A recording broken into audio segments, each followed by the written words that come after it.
살다 보면 그런 순간이 있습니다. 잃어버렸다는 걸 한참 지나서야 아는 순간을요. 그리고 그 자리엔 이미 다른 걸로는 채워질 수 없다는 것도 그제야 알게 되죠. 오늘은 그런 남자 얘기를 해드리려고요. 법정에서 남의 죄를 다루는 검사가 됐지만 정작 자기가 저지른 가장 큰 죄는 평생 꺼낸 적 없는 남자. 이섭의 이야기입니다. 그 죄의 흔적은 오래된 수수께끼 하나 속에 숨어 있었어요. 저쪽 벽이 이쪽 벽한테 뭐라 했는지 알아? 조욱이 모퉁이에서 만나 라고 했대. 장마 직전의 공기는 묘합니다. 비도 안 오는데 몸이 무겁고 창문을 열어도 뭔가 탁한 느낌. 서울 한복판, 검찰청 집무실이라고 다를 건 없었어요. 이섭은 서류를 넘기다 손을 멈췄습니다. 왼손 검지를 천천히 만지작거렸죠. 노란 형광색 캐릭터 밴드 하나. 며칠째 거기 붙어 있었습니다. 며칠 전 일이었어요. 재판이 연달아 이어지던 오후 법원 근처 편의점에서 캔커피를 따는데 갑자기 누군가 세게 부딪혔습니다. 등 뒤로 가방을 맨 여중생이었어요. 학원 시간에 늦었다고 허둥대며 사과하는 사이 캔 테두리에 걸렸던 손가락에선 핏방울이 번지기 시작했죠. 소녀가 발을 동동 구르더니 가방 앞주머니를 뒤졌습니다. 어떻게 피나네. 아저씨, 저 밴드 있어요. 묻지도 않고 손을 덥석 잡았습니다. 형광색 밴드를 능숙하게 붙이더니 아저씨 정말 죄송해요. 이거 꼭 붙이고 계세요. 아이는 배꼽 인사를 하고 햇살 속으로 뛰어갔습니다. 이섭은 그 자리에 한동안 서 있었습니다. 손가락이 간질거렸습니다. 15년 동안 아무도 이런 적이 없었습니다. 가까이 온 사람이 없던 게 아니라 그냥 이렇게 아무렇지도 않게 상처 위에 손을 얹은 사람이 없었어요. 이섭에게 상처란 혼자 감추고 아물기를 기다리는 거였거든요. 절대 드러내는 게 아니었죠. 근데 이름도 모르는 아이 하나가 그걸 조용히 싸매주었습니다. 집무실로 돌아와서도 며칠 동안 밴드를 떼지 못했습니다. 공소장을 넘기다가도 회의 중에도 밤의 어두운 방 안에서 묘하게 빛을 내는 형광색 밴드가 자꾸 눈에 걸렸습니다. 설명이 되지 않았어요. 그냥 거기 오래전에 잃어버린 줄도 몰랐던 무언가의 온기가 남아있는 것 같았습니다. 나중에 알게 된 소녀의 이름은 지아였습니다.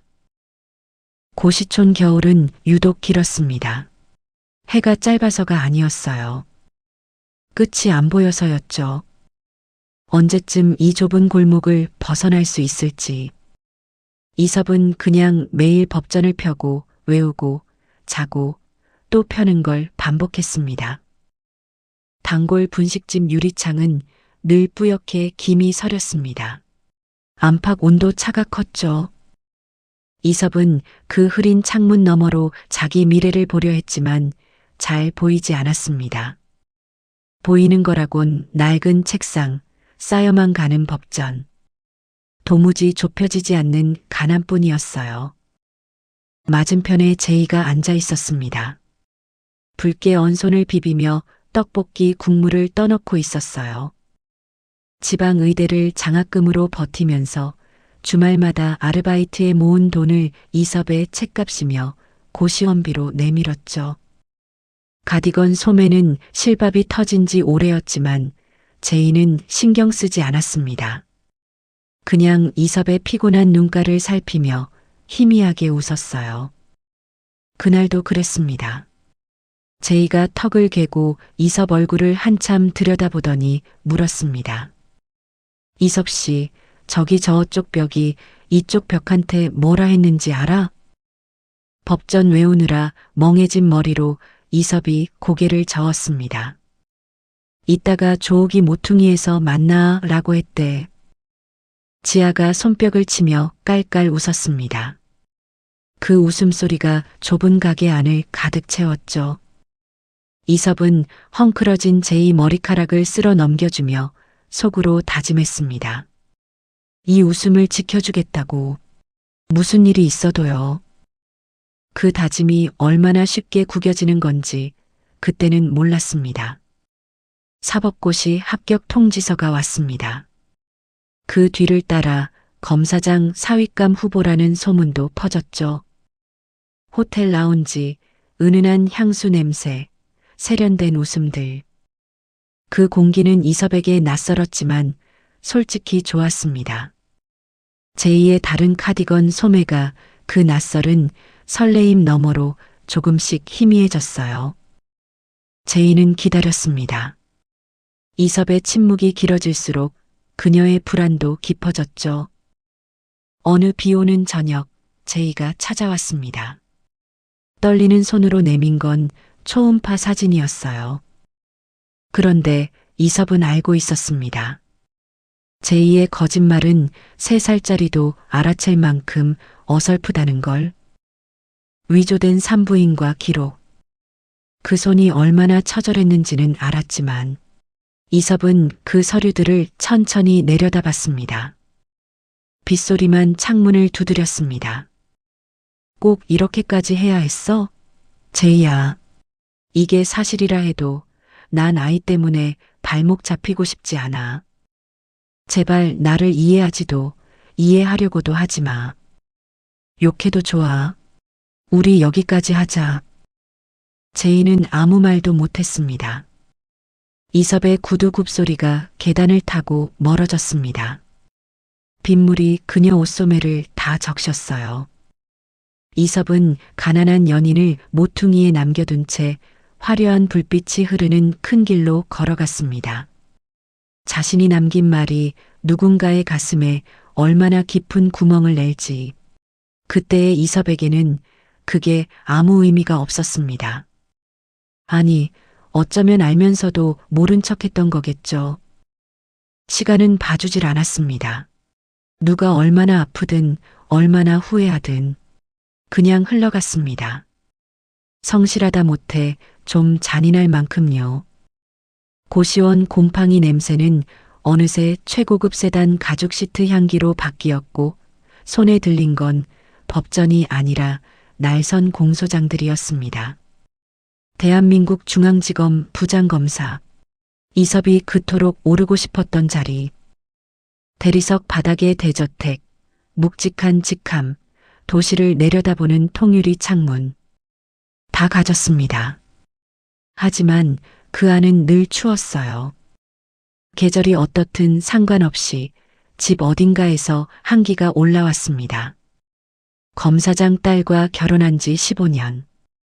아내와 나누는 말은 업무 공문보다 건조해졌고 넓은 거실을 채우는 소리라곤 벽시계 추 소리뿐이었어요. 아이가 없었습니다. 원인을 못 찾은 불임이었어요. 이섭이 공들여 설계한 삶에 생긴 균열이었죠. 아내는 점점 예민해졌고 장인의 기대는 해가 갈수록 무거워졌습니다. 이섭은 그럴 때마다 넥타이를 거칠게 풀어젖히고 창밖 회색 도시를 내려다봤어요. 새벽에 일어나 서류 검토하고 법정에 서고 회의하고 밤늦게 빈 거실로 돌아오고 넥타이 풀고 불 끄고 잠청하고 다음 날도 똑같았고 그 다음 날도 다르지 않았습니다. 이섭은 그걸 성실이라 불렀죠. 그러다 어느 날엔 자신이 언제 채워질지 무엇으로 채울 수 있을지 알 수 없는 자신의 삶의 공허함 속에 무너질 때도 있었습니다. 웃음소리가 없었습니다. 그의 공간엔. 이섭은 그게 불편하다는 걸 오랫동안 인정 안 했어요. 인정하는 순간 15년 전 자신이 뭘 버렸는지 직면해야 했으니까요. 그 아이를 다시 만난 건 그로부터 얼마 안 된 어느 여름날이었습니다. 검은 세단을 타고 법원 근처를 지나던 중이었습니다.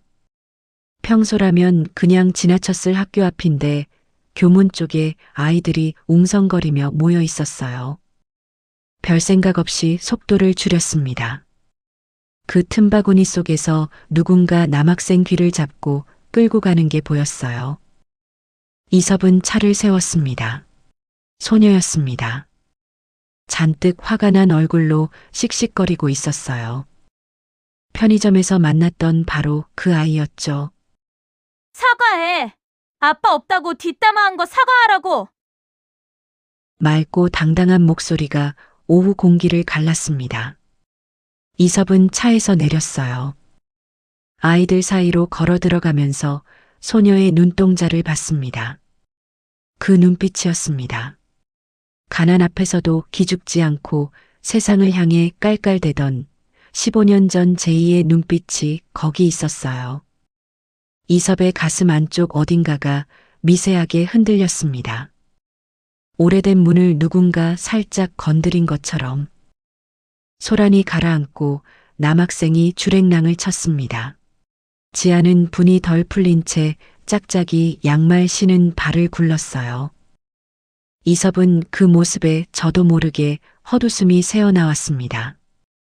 지아구나. 교복 가슴팍 이름을 나직이 읽었어요. 이름 예쁘네. 근데 왜 그렇게 남학생을 괴롭혀? 사람 괴롭히는 거, 그것도 범죄야.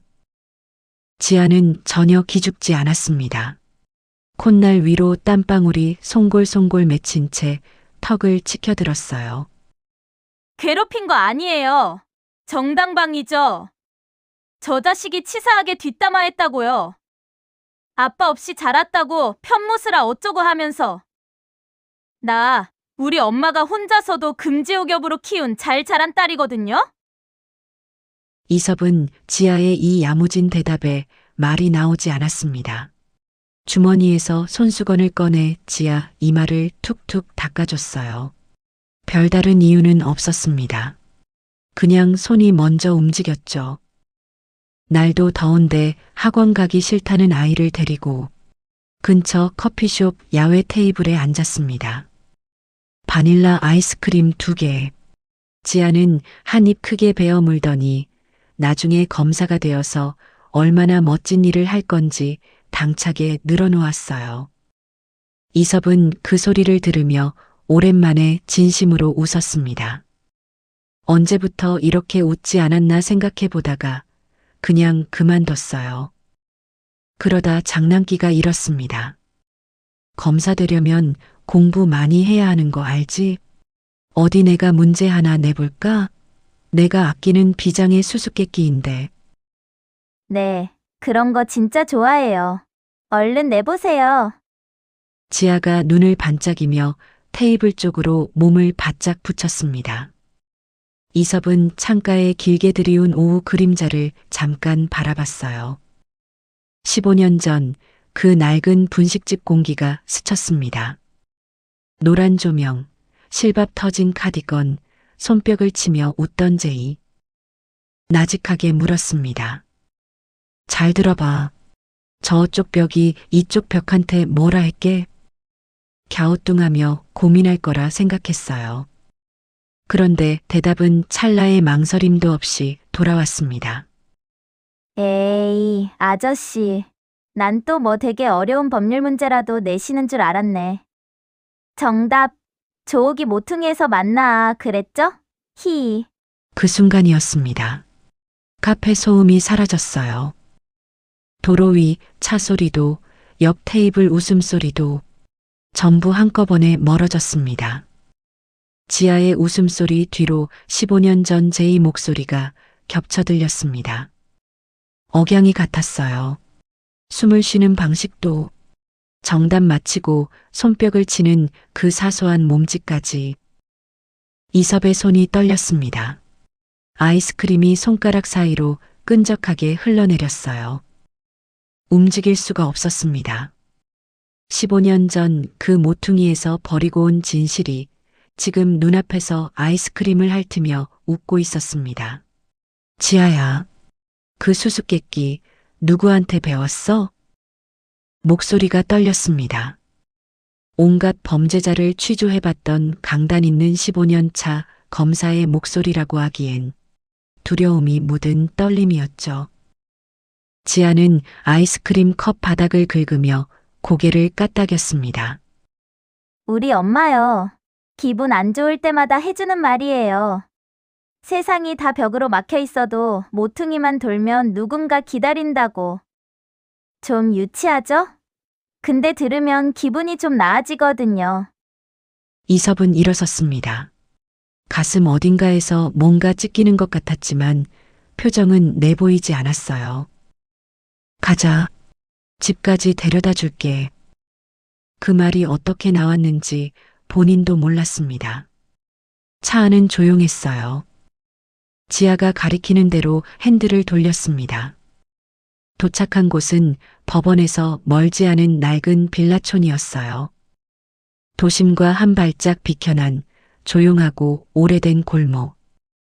이섭은 차를 세우고 지아가 내리는 걸 지켜봤습니다. 그때 철문이 열렸습니다. 끽 소리가 났어요.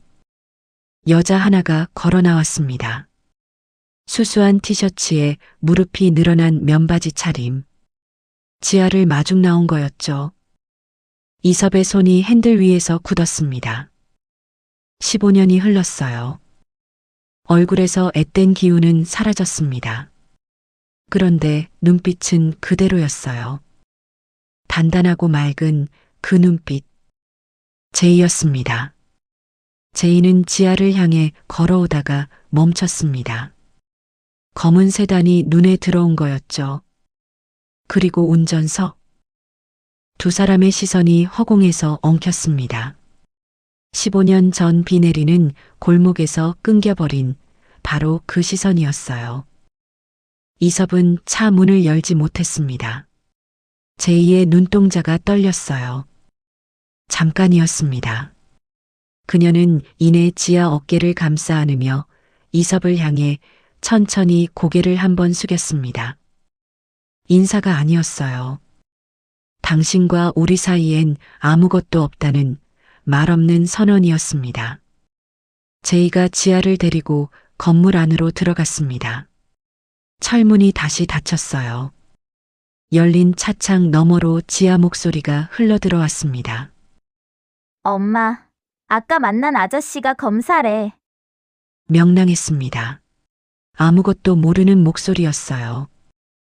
이섭은 핸들에 이마를 가져다 댔습니다. 자신이 발목 잡히기 싫다며 내쳤던 그 아이가 사실은 존재했다는 것. 그 아이가 한 번도 가르쳐 준 적 없는 꿈을 혼자 꾸고 있다는 것. 이섭은 현기증이 일었습니다. 불이 켜진 2층 창문 안에서 그릇 부딪히는 소리가 들렸습니다. 지아 웃음소리도요. 자신과는 아무 상관없는 저녁이었어요. 밤 공기가 차가워졌습니다. 이섭은 오래도록 차를 돌리지 못했습니다. 빌라복도 전등이 깜빡이다 꺼졌습니다. 이섭은 차에서 내렸어요. 어두워진 입구를 한참 바라보다가 천천히 화단 쪽으로 걸어갔습니다. 누군가 정성스럽게 심어놓은 봉선화와 채송화가 밤이슬을 머금은 채 고개를 숙이고 있었어요. 제이가 심었겠죠. 아마 지아와 함께. 이섭은 그 꽃들 앞에 한동안 서 있었습니다. 제이는 의대를 포기했습니다. 그 빛나던 시간을 다 바쳐서 혼자 이 가파른 세월을 버텨온 거였어요. 발목 잡히기 싫다던 그 말이 얼마나 깊이 박혔을지, 그 대못을 스스로 뽑아내며 아이를 키워온 시간이 얼마나 길었을지, 거기까지 생각이 닿자 숨이 막혔습니다. 손가락 위 형광밴드가 붙어있던 자리를 내려다봤습니다. 지아. 자신의 성씨조차 갖지 못한 아이. 아빠가 누구인지도 모른 채 아빠 없는 서름을 편모스라가 어때서 라고 당당하게 받아치며 자라난 아이. 그 아이가 꿈꾸는 게 검사라는 사실이 심장을 베어내듯 아팠습니다. 아이는 몰랐겠죠. 자신이 가장 경멸했어야 할 사람의 길을 가장 정의로운 방식으로 가려하고 있다는 걸. 주머니에서 지갑을 꺼냈습니다. 명함을 만지작거렸어요. 부장검사 이석. 이 이름 석자면 웬만한 일은 다 해결된다고 믿으며 살아온 세월이었습니다. 근데 지금 이 순간 이 종이 조각 하나가 얼마나 무력한지를 처음으로 알았습니다. 제이와 지아의 삶 앞에서 이 명함은 권리가 아니었어요. 오히려 침범하지 말라는 금지령에 가까웠죠. 명함을 꽉 쥐었습니다. 그러다 힘없이 손을 놓았어요. 2층 창문을 올려다봤습니다. 불이 켜져 있었어요. 그릇 부딪히는 소리, 지아 웃음소리. 한 발짝도 들어갈 수 없는 벽이었습니다. 문이 없는 벽이었어요. 차에 오르기 전 이섭은 제2의 창문이 보이는 자리에 무릎을 꿇었습니다. 용서를 구하는 게 아니었어요.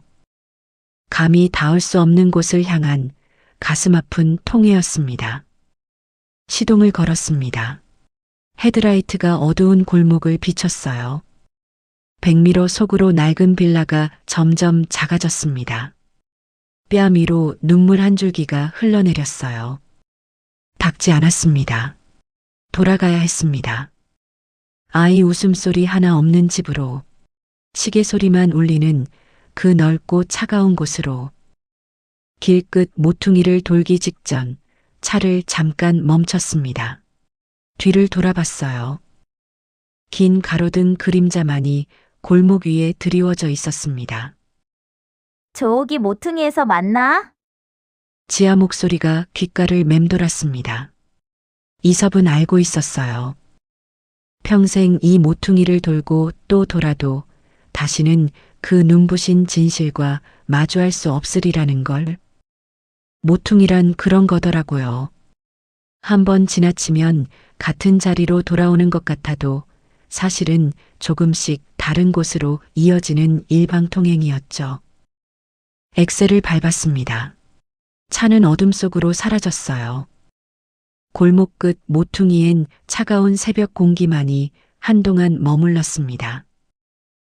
인생이라는 긴 길 위에서 우리는 저마다의 모퉁이를 지나치며 살아갑니다. 뒤에 무엇이 있는지도 모른 채 앞만 보고 달리다가 어느 날 문득 돌아보면 거기 누군가 아직 서 있는 것 같은 느낌이 드는 자리. 이섭은 화려한 성공을 위해 그 모퉁이를 돌아섰습니다. 결국 마주한 건 자신이 가장 비겁하게 버렸던 자기 자신의 진심이었어요. 혹시 지금 너무 서둘러 걷고 계신 건 아닌가요? 다시는 돌아갈 수 없는 누군가를 어딘가 모퉁이에 남겨두고 온 건 아닌지요. 훗날 가장 높은 곳에 섰을 때 그 모퉁이에 두고 온 것이 인생에서 가장 아픈 후회가 되지 않기를 바랍니다. 오늘 이야기 함께 해주셔서 감사합니다.